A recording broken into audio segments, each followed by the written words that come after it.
အဲ့ဒီလိုကိုချင်းတရားမကောင်းတဲ့မိဘကိုသားသမီးကစော်ကားရင်ရောအပြစ်ရှိသလားလို့ဒီလိုမေးလာကြ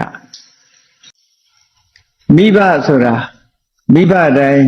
မိကောင်းဖကောင်းဖြစ်တာမှမဟုတ်တာနော်မိကောင်းဖကောင်းမဖြစ်ဘူးလေတချို့မိဘကဘုတရားကြည်မကြည်ုံနေမကဘူးကိုချင်းတရားမကောင်းတဲ့မိဘရောရှိနိုင်တာပဲလေအဲ့လို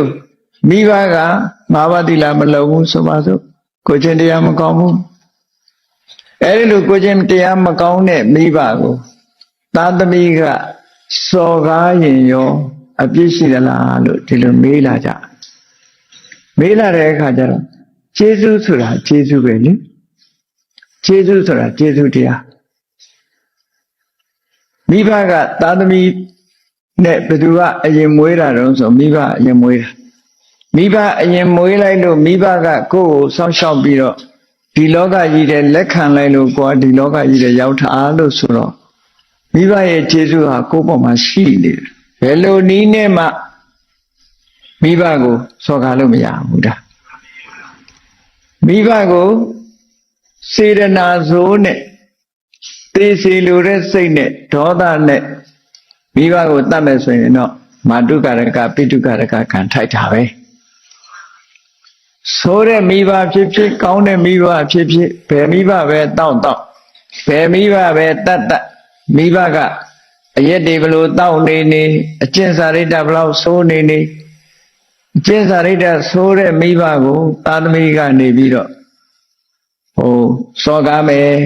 တပ်ဖြတ်မှုကျุလွန်မယ်ဆိုရင်တော့တပ်ဖြတ်မယ်ဆိုရင်တော့မာတုကာရကပိတုကာရကခံထိုက်တာပဲမထိုက်ဘူးလို့မရှိဘူးเนาะဘာလို့လဲဆိုတော့အဆင့်ကိုကမိဘအဆင့်ကိုကသားသမီးအဆင့်ပဲဒီနှစ်ခုကပြောင်းလဲပြစ်လို့မရဘူးပြောင်းလဲပြစ်လို့မရဘူးကိုကမိဘနေရာမှာမဟုတ်ဘူးသားသမီးနေရာမှာပဲရှိတယ်လောကကြီးလာခွင့်ပြုထားတဲ့ခြေဆုကကိုခြေဆုသူမကောင်းတာကိုနဲ့မဆိုင်ဘူးသူမကောင်းတဲ့အကုသိုလ်ကသူပဲခံရမှာကိုနဲ့မဆိုင်ဘူးကိုမကောင်းလို့ရှိရင်ကိုခံရမှာဒါဒီလိုတွေးဖို့လိုအပ်တယ်ပေါ့နော်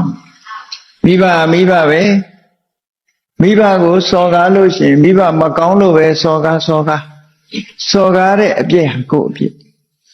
ဘာဖြစ်လို့အပြစ်ဖြစ်ရတော့ဆိုဣမတ္တလောကတ္တဓာတိတာတော့ကိုယ်ဒီလောကယူလာခွင့်ပြုထားတာအခြေစိုးကြောင့်ပဲလောကလူတွေကတခုကူညီလိုက်ရင်တော့ကျေးဇူးတင်ပါတယ်လို့ပြောလို့ရှိကြတယ်အကြီးအကျယ်ကူညီထားတဲ့မိဘကြတော့ကျေးဇူးတင်ရကောင်းမှမသိဘူးเนาะ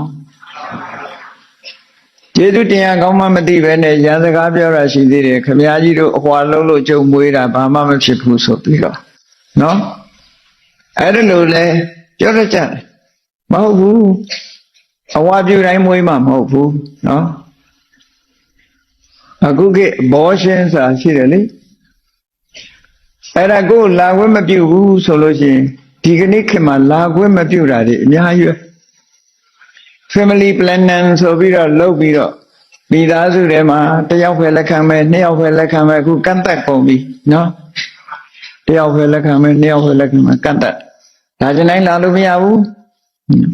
လာကျင်တိုင်းလာလို့မရလာကျင်တိုင်းလာလို့ရနေတာတော့တောခြုံပုတ်ထဲက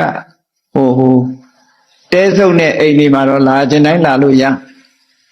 ချမ်းသာတဲ့လူကတော့လာကျင်တိုင်းလာလို့မရဘူးဆိုကန့်သက်တွေလောက်လာကြအခုခေတ်ကဘာနဲ့တဝမ်းကန့်သက်မှုတွေလောက်လာကြပြီဒါဆိုရုံမှုတစ်ခုလို့ပြောရမှာပဲနော်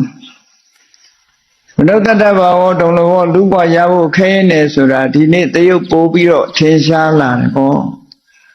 ထင်ရှားလာတယ်တချို့နိုင်ငံတွေမှာတော့ဥပဒေနဲ့သတ်မှတ်ပြီးတော့အဘောရှင်မလုပ်ရဘူးလို့ရင်ပြစ်မှုကျူးလွန်တယ်တချို့နိုင်ငံတွေကျတော့တရားဝင်လုပ်ခွင့်ပြုထားတဲ့နိုင်ငံတွေရှိသေးတယ်တရားဝင်လုပ်ခွင့်ပြုထားတဲ့နိုင်ငံတွေဟာတရားဝင်လူသတ်ခွင့်ပေးထားတာနဲ့မတူဘူးလားအေးလူလောကလို့လူရဲ့လူလို့သတ်မှတ်တဲ့ချက်ချင်းလည်းမတူကြဘူး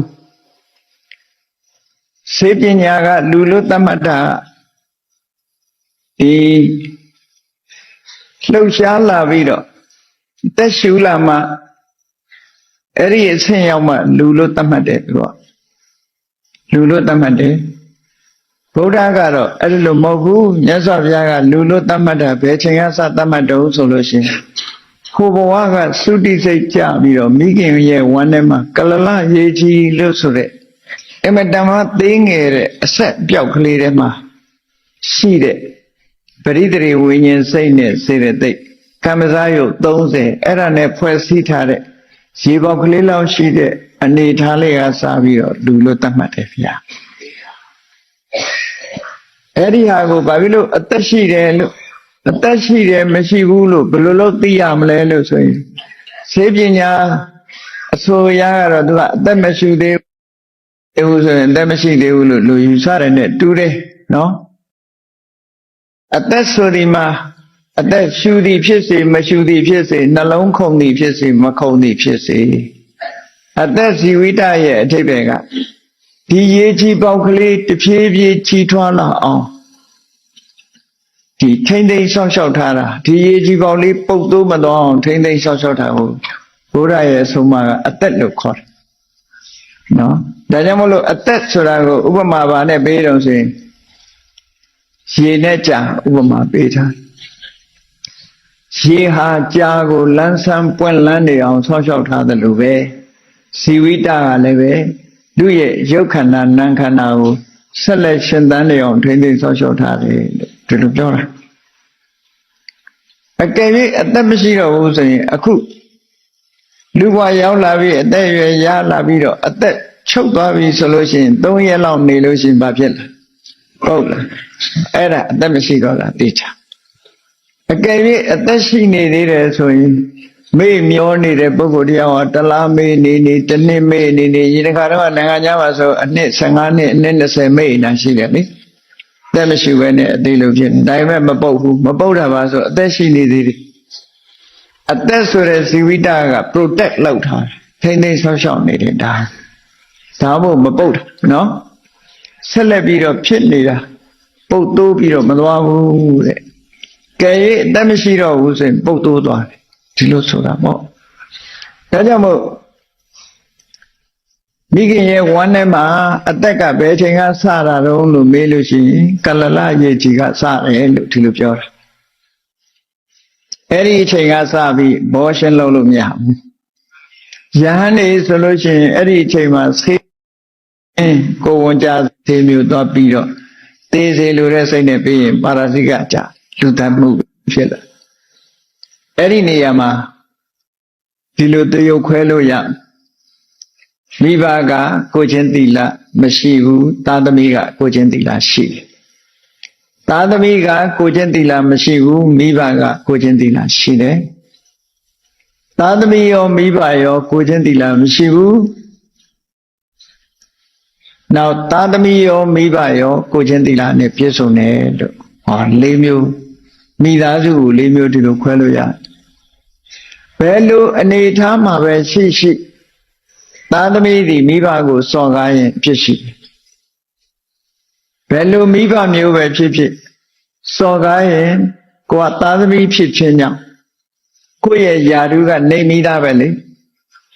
နေမိသားဆိုအထက်လူကြီးကိုပြန်ပြောမှုနဲ့အဲ့ဒီမှာသူကအဖြစ်ရှိတာပဲဒါကိုတစ်ဖက်သက်လို့ပြောရမှာလားဆိုဘယ်ဟုတ်မလဲနော်ကျေးဇူးတရားဆိုတာဟာကိုယ့်ရဲ့အရင်ရောက်တဲ့ကကိုယ့်ကိုလှုပ်ပေးထားတဲ့ကျေးဇူးတရားဆိုတာရှိတယ်တင်းနေတာကိုယ်ကကျေးဇူးတင်ဒါကြောင့်မလို့ကိုကျင့်တရားကောင်းတဲ့မိဘပဲဖြစ်စေမကောင်းတဲ့မိဘပဲဖြစ်စေသားသမီးကစော်ကားလို့ရှိရင်တော့ဒီအပြစ်ရှိတာပဲ